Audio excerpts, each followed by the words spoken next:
I spent the last 30 days trying to build a YouTube automation channel completely from scratch, and what I'm about to share with you is going to completely change the way you look at getting started on this platform. For weeks, it felt like I was shouting into an empty room. And then, finally, the algorithm gave me the first sign of life: over 1,000 impressions on a single video. This was it, right? The turning point I was waiting for? Well, as it turns out, it wasn't. With only one subscriber to show for it and a grand total of $0, I realized those impressions were a complete distraction.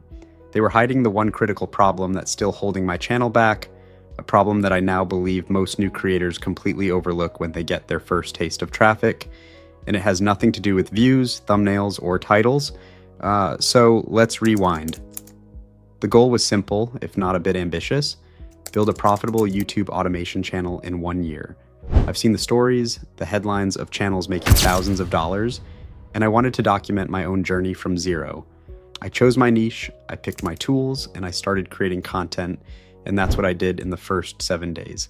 And those days passed exactly how you'd expect: a lesson in humility. I'd upload a video, and it would be met with deafening silence, a handful of views, and less than 100 impressions. My analytics were a complete flatline. It felt pointless. I was creating content, pushing it out into the void, and the algorithm had no idea who I was, what my channel was about, or who to show my videos to. Every single video followed the same sad trajectory: a tiny bump in impressions on day 1, followed by a slow, quiet death. And this is where it gets frustrating. It's that early phase where so many creators quit, and honestly, I was close. You start to question everything: your niche, your ideas, your editing. Personally, I even started to question if my channel was bugged. It felt like something was wrong. I felt totally invisible, and I had zero data to tell me what's wrong. Then, heading into the second part of the month, something shifted. It wasn't a floodgate opening, but it was a small crack in the dam. After weeks of nothing, one video suddenly broke through.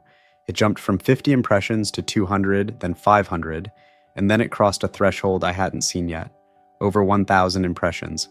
A few days later, another video did something similar, hitting over 400. This was the signal I had been desperate for.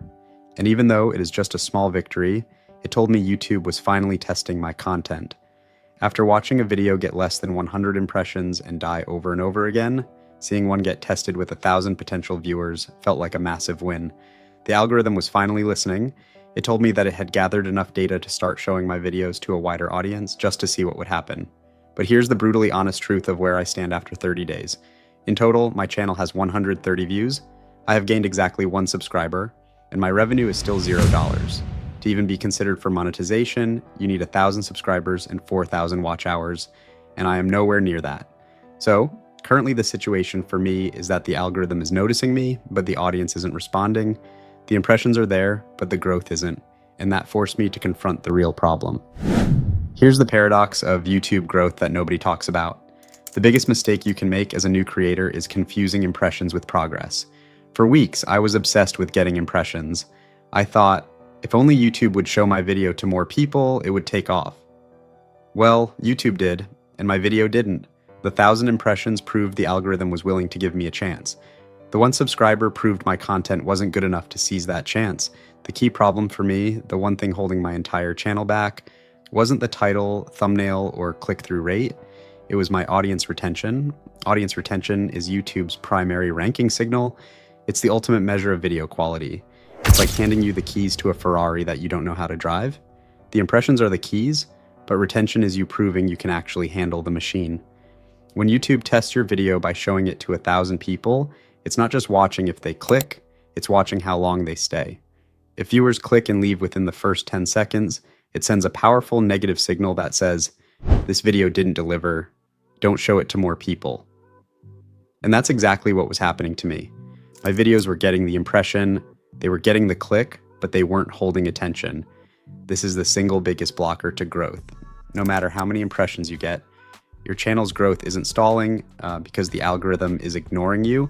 It's stalling because viewers are. Once I realized retention was the enemy, I had to figure out how to fight it.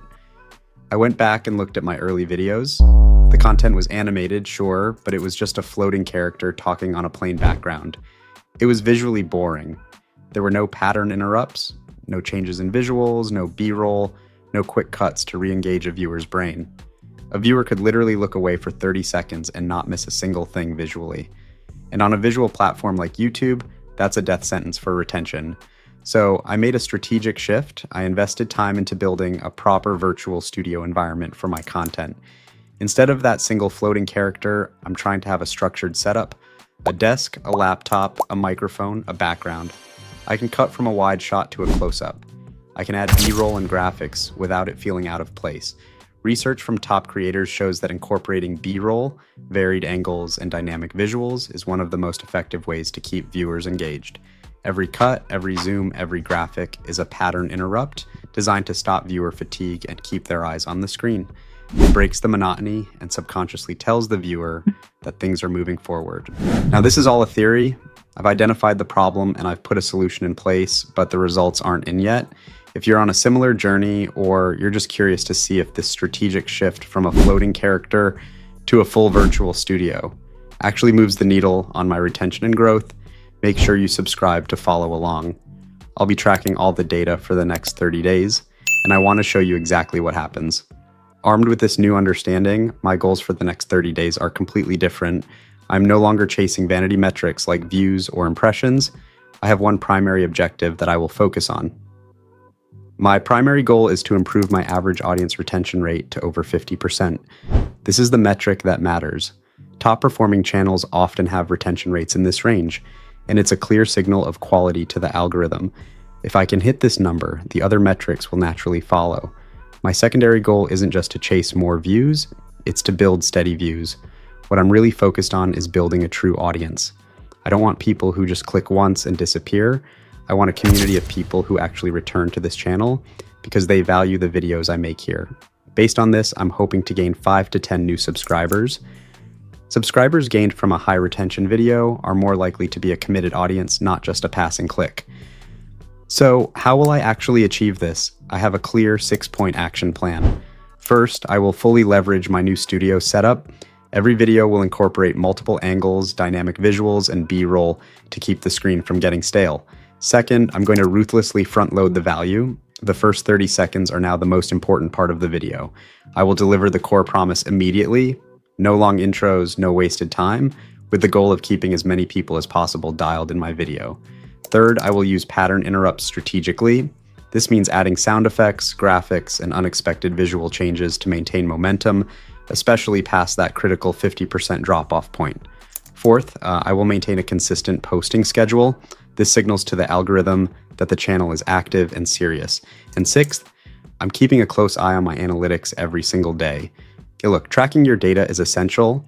It's the foundation for figuring out what's actually hitting and where you can level up. I analyze every video to understand the why behind the numbers so I can take those lessons and make the next video even better. And this first month has been a real grind, but it's those tiny victories that keep the hope alive. The most important thing I've learned from the last 30 days is that impressions are an invitation from the algorithm, but mastering the entire viewer's experience is what really keeps you in the spotlight. For 30 days, I was focused on getting the invitation. For the next 30, I'm focused on proving I deserve to be in the room. The algorithm is listening now. It's testing my content, waiting to see how viewers respond.